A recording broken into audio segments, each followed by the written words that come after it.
Pasada una hora, los profesores aún no habían tomado una decisión. Policías y bomberos no se ponían de acuerdo en que fuera seguro entrar en el edificio. Los alumnos se habían ido sentando en el suelo, muertos de calor. Al menos los de la clase de Ken y Alice disfrutaban de un rato de libre albedrío. La otra clase de primero de secundaria estaba recibiendo una sesión de geografía unos metros más allá. Su tutor, el señor Bloomfield, conocido por sus exámenes sorpresa, añadía ese día a su currículum de excentricidades la de ponerse a dar clase a pleno sol después de un seísmo. Entonces empezó a llegar la prensa, responsables de un periódico de escasa tirada, un equipo de la televisión local y más tarde, una furgoneta de una emisora radiofónica. Cuando empezaron a entrevistar a los alumnos, Ken comprendió que algo no marchaba. «Esperad aquí», pidió a sus amigos, y se dirigió al equipo televisivo, pero una vez cerca de ellos se lo pensó mejor y buscó al de la radio. El hombre le estaba cambiando las pilas a una grabadora. «Hola», dijo Ken. «Hola. ¿Puedo hacerle una pregunta?» «Adelante». «¿Por qué ha venido la prensa?» «Porque ha habido otro terremoto». «Pero, ¿por qué han venido a la escuela?» «Porque es el único edificio que ha sufrido daños. Dicen que el temblor ha sido de 3.8 grados en la escala de Richter. Eso no suele causar más que daños menores, pero según una llamada a la policía inmediatamente después del temblor, la escuela ha sufrido graves desperfectos». «Me lo imaginé». ¿El qué? ¿Que el instituto podía ser el epicentro?» «Que lo había sido, de hecho. Creíamos que habría problemas por toda la ciudad, pero al verles a ustedes aquí...» Abarcó con un gesto tanto a su interlocutor como al equipo de la televisión. «¿Eres alumno del centro?» «Sí, lo soy. ¿Te puedo hacer yo unas preguntas?» Alice vio cómo el tipo de la emisora ponía en marcha la grabadora y empezaba a entrevistar a Ken. Cansada de estar allí sentada como un pasmarote, se acercó al director del instituto, para ejercer presión. No hizo falta que volviera a recordarle que su tía era claustrofóbica y que podía estar atrapada en un ascensor, porque ya habían tomado una decisión. Poco después suspendían las clases hasta el lunes y mandaban a los alumnos a sus casas. No se permitió a nadie entrar al edificio a recoger sus enseres, y pese a ello, el señor Goulston, el profesor de biología, les recordó que tenían una cita con él al día siguiente, sábado, a las 8:30 de la mañana, aunque tuviera que recibirles con una mesa en el patio. Al parecer las excentricidades de Bloomfield eran contagiosas. Saliendo por fin del recinto, Ken explicó a Alice y a Thomas lo que le había dicho el hombre de la emisora. «Entonces es casi seguro que mi tía está bien», concluyó Alice. «Podemos pasar por las cabinas, de todos modos. Te quedarás más tranquila». «Disculpad», Rudolf cogió a Ken de los hombros y tiró de él, llevándoselo con la facilidad con que manejaría una marioneta de tener unas manos que cupiesen en una. «Ahora mismo os lo devuelvo». «Déjalo», gritaron Thomas y Alice al unísono. «Tranquilos, solo vamos a hablar, ¿verdad, Ken?» «No lo sé». ¿Solo vamos a hablar?» «Sí. Pues vale. Como le hagas algo». Thomas no acabó la frase. Rudolf ya se alejaba, guiando a Ken con las manos en los hombros del chico, como si le estuviera dando un masaje mientras lo hacía caminar. «Mierda. Esto es culpa mía», dijo Alice, frustrada. «¿Por qué?» «Le he dicho a Rudolf que estoy saliendo con Ken». Thomas miró alternativamente a los dos que se alejaban y a Alice. «Dos y Alice. Dos y Alice». Finalmente dijo. «Eso está muy bien. Se lo dices antes a Rudolf que a mí, que soy uno de vuestros mejores amigos. Si ya decía yo que os veía muy raros a los dos. Ya veo la confianza que depositáis en mí». «Thomas, estás confundido. Ken y yo no estamos saliendo». Thomas tardó un momento en atar cabos. «Eres una mala pécora». Ken estuvo de acuerdo. «Espera, será mejor que te lo explique todo». Mientras le contaba lo que ahora consideraba un plan estúpido, no perdió de vista a Rudolf, que condujo a Ken hasta un descampado cercano, lejos de oídos indiscretos. La conversación no duró demasiado y por lo que Alice pudo distinguir, solo hubo intercambio de palabras. Antes de irse cada uno en una dirección, Alice y Thomas se sorprendieron al ver que se daban un apretón de manos. Sin embargo, cuando Ken se reunió con ellos no parecía muy contento. ¿Qué quería? «Retarme». «¿Retarte a qué?» «¿A un duelo?» «Quiere pelea. Pero tiene una curiosa manera de proponer las cosas». «¿Qué quieres decir?» «Bueno, para empezar me ha tratado de igual a igual, como si no fuera 3 veces más corpulento que yo. Y ha apelado a mi honor, dice que si te merezco, por lo menos debería demostrar que no me asusta protegerte y que me lo tome como un ejercicio, más que como una pelea. Ese tío está loco», comentó Thomas. Y que podía rehusar pelearme con él, que lo comprendería y me dejaría tranquilo, pero que siempre me quedaría la duda de si le hubiera podido ganar y sentiría mermada mi hombría. Como una regadera, ratificó Alice. Me ha dado una semana para prepararme bien. ¿Qué significa eso? ¿Has aceptado?, gritó Alice. No quería quedar como un cobarde. ¿Qué otra cosa podía hacer? A Thomas se le iluminó la cara. Así se hace. Con 2 cojones. Alice lo miró enrojecida de ira y de sorpresa. ¿Y tú, encima, lo apruebas? ¿Dices que tienes una semana? Hemos quedado para el próximo viernes a la salida de clase.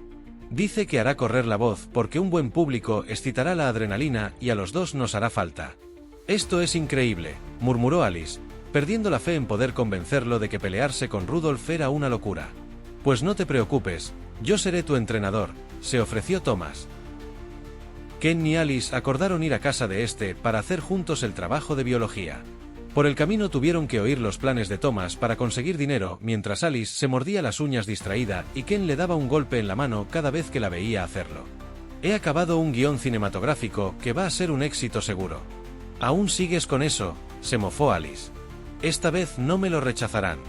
No creo que en Hollywood se paren a leer guiones de un chico de 14 años, Thomas. Deberían. Esta vez he reinventado el cine de acción. Tú y tus grandes ideas. Como cuando se te ocurrió que tendrían que llevar al cine El Señor de los Anillos en 3 películas, y poner una cada año, como un serial televisivo. Menuda burrada. No hables de eso, Alice. ¿Por qué? Thomas señaló a Ken, que oía la conversación solo a medias. Gandalf. El perro de Ken. Hacía solo 9 días lo habían encontrado muerto en la parte trasera de la casa. Al parecer se había peleado con un perro mucho más grande que él, y mucho más agresivo, y había perdido la pelea. Ken no tenía ni idea de qué perro de la vecindad podía haber sido el causante de aquello, pero últimamente los observaba a todos como si fuesen la versión canina del asesino de la carretera. De momento pienso en él cada vez que me cruzo con un chucho, así que podéis hablar de lo que queráis sin miedo a molestarme. Thomas decidió de todos modos cambiar de tema. ¿Os cuento mi guión? Por favor. Bueno. Ocurrirá en un rascacielos. Unos terroristas se habrán apoderado de él, cogerán rehenes y todo eso, y no sabrán que en una de las habitaciones hay un poli dispuesto a estropear sus planes. Ya hay cientos de películas así, Thomas. ¿Y quién la protagonizará?, se metió Ken. ¿Stallone? Bueno, yo había pensado en Bruce Willis. ¿Quién? Bruce Willis. ¿Tú tampoco sabes quién es?, le preguntó Thomas a Alice, fingiendo mosqueo. Ahora mismo no lo ubico. El de Luz de Luna. Ah. Pues dudo mucho que a ese actor le peguen las películas de acción. Bueno, en esa serie es bastante chulo y socarrón, pero es televisivo, no pegará en la pantalla grande, comentó Ken. Es que vosotros no tenéis visión para estas cosas. Poco después, dejaban a Thomas en su casa y se dirigían a buen paso a la de Ken. Dejaron atrás la frutería y doblaron la esquina de la farola. Él iba muy deprisa y ella poco a poco se iba quedando atrás. Justo cuando él preguntó: ¿por qué vas tan lenta?, ella le espetó: ¿por qué corres tanto? Pronto llegaron al porche y subieron los 5 peldaños que daban a una enorme puerta de ébano. Ken sacó sus llaves y abrió.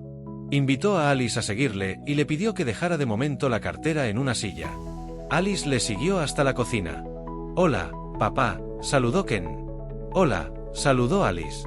Richard se hallaba buscando en ese momento una cerveza en la nevera. «Vuelves muy pronto, ¿no? ¿No has notado el temblor? Casi nos tira la escuela abajo. Me he despertado hace un rato. No he notado nada raro». Ken se preguntó qué estaría haciendo su padre un viernes en casa a esas horas en vez de estar en la oficina, pero en lugar de inquirir directamente si es que había dejado el trabajo, siguió con el tema del temblor. «A mí me ha pillado en la biblioteca. Me podía haber caído una Biblia en la cabeza». «Pues que no se te vaya el santo al cielo. ¿Mamá no está en casa?» «No». Alice quedaba fuera del plano, sin abrir la boca para nada, observando a Richard. El padre de Ken rondaba los 40, comenzaba a echar tripa y tenía un aspecto desordenado. A Alice le gustaba mucho más Richard que Nelly, la madre de Ken, aunque ese día, algo en el tono de voz de padre e hijo le hizo pensar que algo no marchaba bien. «Ahí encima tienes el periódico de hoy. Yo ya lo he leído. Te lo puedes llevar a tu cuarto si quieres», dijo Richard. «Vale». Ken abrió la nevera, Sacó una limonada muy fría y miró a Alice con gesto interrogante. Ella asintió enseguida. ¿Naranja o limón? Limón, limón. Bueno, nosotros subimos a mi cuarto que tenemos trabajo. Bien. Cuando subían las escaleras, les llegó la voz de Richard desde la cocina. Que os divirtáis. A Alice le encantaba aquella casa tan enorme. Comparada con el pisito que compartían ella y su tía, la casa de Ken era una mansión. Perdona el desorden, Ken fue apartando la ropa a su paso a patadas. Está como siempre, observó Alice. Él sacó un par de libros de la cartera y se sentó a un escritorio lacado de blanco que estaba apoyado en la pared contraria a la cama. Encendió un potente flexo. ¿Por qué no abres la ventana? Ken se encogió de hombros.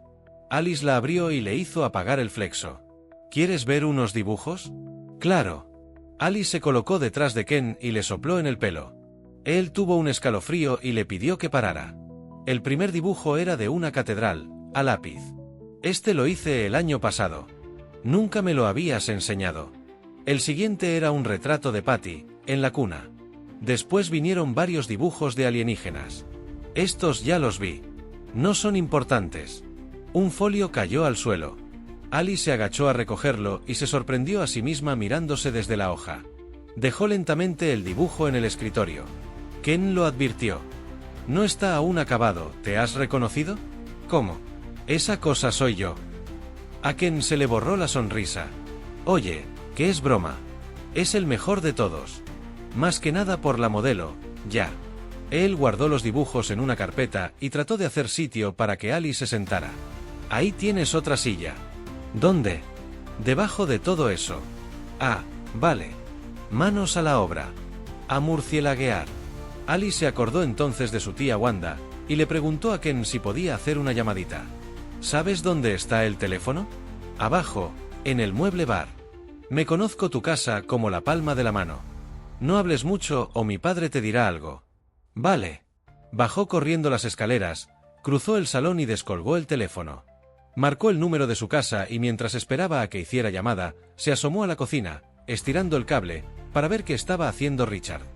Wanda ya estaba al otro lado. Diga. Tía, soy Alice. Hola. Nena. Su tía sonaba perfectamente, así que Alice dijo. No hace falta que prepares la comida. Lo más probable es que coma en casa de Ken. ¿De quién? De Ken. Ah, el de la apuesta.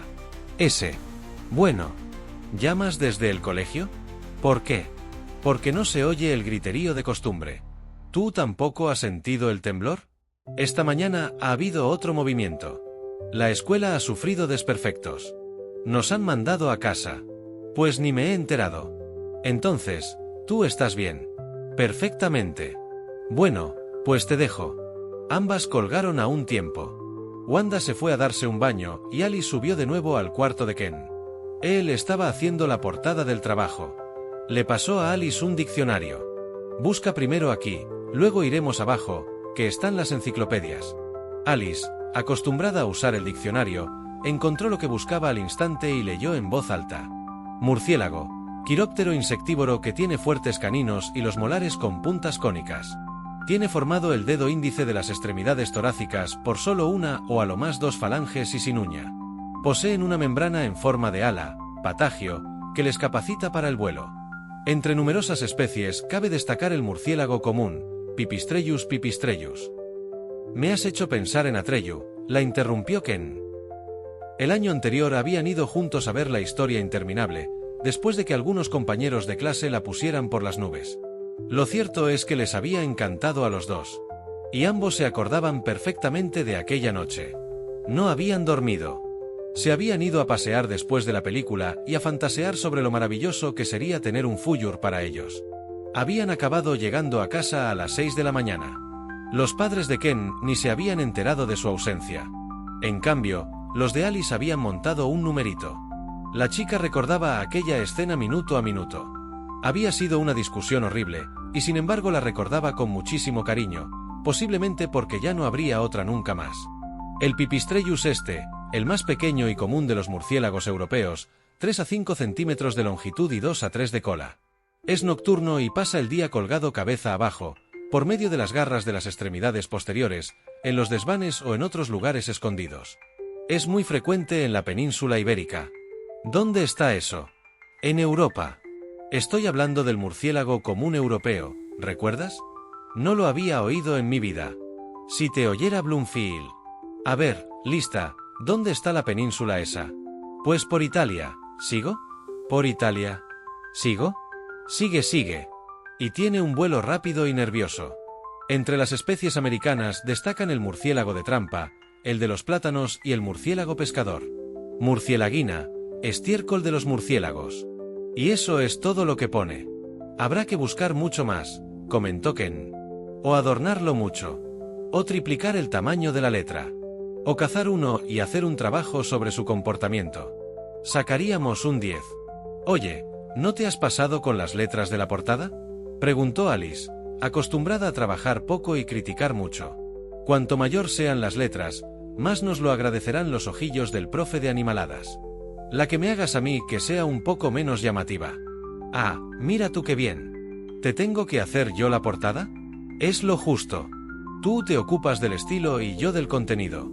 ¿Por qué? Porque nos saldrá mejor.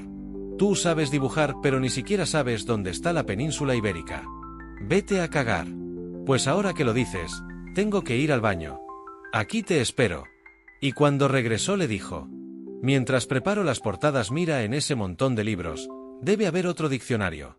Alice apartó una toalla y 2 camisas sucias para llegar al montón de libros, que era montón porque estaban apilados, no porque hubiera muchos. Trabajaron en silencio durante unos 20 minutos hasta que de pronto, un golpe hizo temblar toda la casa. Alice se sobresaltó, pero Ken no. ¿Qué ha sido eso? El golpe había hecho vibrar los cristales de la ventana. ¿Te has asustado? Un poco. ¿Qué ha sido? No te preocupes que no es otro terremoto, es... Ken pareció ruborizarse, un portazo de mamá. Alice se dejó caer en la cama y dijo mirando al techo: ¡qué susto! Menudos portazos pega tu madre. Se ha retumbado la casa entera. Ken dio por finalizada su portada y comenzó con la de Alice. Al cabo de un minuto de no oírla, se giró y la observó. «Te vas a quedar dormida». Estaba pensando. «Pues piensa mejor en la silla». «¿Por qué? ¿Qué diría mi madre si entrara ahora y te viera ahí, tirada en mi cama, en actitud de loba?» «Obsceno». «En todo caso diría obscena. Y lo digo en serio, mi madre tiende a pensar mal». Alice se enderezó como pudo. Con lo bien que... La puerta de la habitación se abrió de golpe, dejando a Alice con la palabra en la boca, y entró Nelly con aspecto de no haber pegado ojo en 2 días. «Hola, mamá», dijo Ken, tras lanzarle a Alice una mirada de esas que dicen «te lo advertí». «Hola, hijo». «Alice, qué alegría verte». Alice pensó que con un buenas hubiera bastado, teniendo en cuenta que no parecía muy contenta de verla. Nelly se sentó también en la cama de Ken y dejó un pequeño bolso negro que siempre llevaba con ella sobre la mesita de noche. «¿Está tu padre en casa? He visto el coche fuera». «Hace un rato estaba». «¿No ha ido a trabajar?» «No lo sé. Si hace un rato estaba en casa y el coche sigue afuera es que no ha ido a trabajar. ¿No crees?» «Sí». «Pues entonces no digas que no lo sabes, di que no ha ido». «Vale, mamá». Alice se levantó y se puso a mirar la portada que le hacía Ken, bastante incómoda. Nelly rompió de nuevo el silencio minutos después. «¿Os han dado el día libre?» «Sí, el movimiento sísmico, ya lo sé. He oído la radio». De nuevo silencio. Ken y Alice le daban la espalda, y no parecían ansiosos por hablar con ella. Ken esperó pacientemente a que se cansara y se fuera. Cuando estaba de mal humor, su madre se volvía intratable. Menos mal que cuando estaba de buenas era tan agradable como un paseo por la hierba húmeda, tan luminosa como un sol de un despejado día de primavera. O casi. ¿Irás a por Patty a las 7? ¿Tan tarde? ¿Irás a por Patty a...? Sí, mamá. Iré a por Patty a las 7. La siguiente pregunta los pilló desprevenidos. ¿Y tú qué tal, Alice? ¿Cómo te va la vida? Alice tardó en reaccionar. Bien. Bueno, como siempre. Regular. Ya sabe. El colegio. La madre de Ken se recostó en la cama y cerró los ojos. Alice buscó la mirada de su amigo, pero él siguió con los ojos clavados en lo que hacía. Al cabo de unos minutos de tenso silencio, la respiración de Nelly se había vuelto regular. Se había quedado profundamente dormida. Ken se levantó sin hacer ruido e invitó con gestos a Alice a salir de la habitación. Una vez en el pasillo, cerró lentamente la puerta. Alice se preguntaba si debía hacer algún comentario. Finalmente agradeció que el primero en hablar fuese él, cuando bajaban las escaleras. Está muy cansada. En cuanto descanse un poco se le pasará el mal humor. En aquel momento se puso a sonar el teléfono. Ken bajó el último escalón y se dirigió al aparato. Richard entraba en ese instante en el salón con una cerveza en la mano. Ken supuso que no era la misma que había empezado cuando habían llegado a casa. «¿Dónde se ha metido tu madre?», dijo, alzando la voz por encima del insistente teléfono. «Se va a cargar el marco de la puerta». Alice pensó que más que el marco, se cargaría la pared entera, pero se abstuvo de abrir la boca. «¿La buscas por eso?». «No, hombre». Richard sonrió de oreja a oreja. El teléfono volvió a sonar. «Entonces la encontrarás en mi habitación». Richard subió enseguida los peldaños de 2 en 2. «Durmiendo». Se paró en seco y empezó a bajar de nuevo la escalera, visiblemente desencantado. No era buena idea molestar a su mujer cuando dormía. Ken descolgó finalmente el auricular. «¿Diga?». Al otro lado, solo silencio. «Diga». Nadie contestó. Descubrió entonces algo en el suelo del salón, a unos 3 metros del mueble bar. Parecía un carné. «¿Hola?». Silencio. Alice, que había seguido su mirada, se agachó para recoger aquello. Richard se había vuelto a meter en la cocina. Ken sabía que había alguien al otro lado de la línea. No se oía respiración alguna, pero sí un rumor de fondo, los ruidos cotidianos de una casa donde vive bastante gente. «¿Quién es?». Seguía sin obtener respuesta. Al cabo de unos segundos, en vista de que quien llamaba no pensaba abrir la boca, acabó colgando el teléfono. Alice le pasó entonces lo que había cogido del suelo, al tiempo que comentaba: «Qué extraño.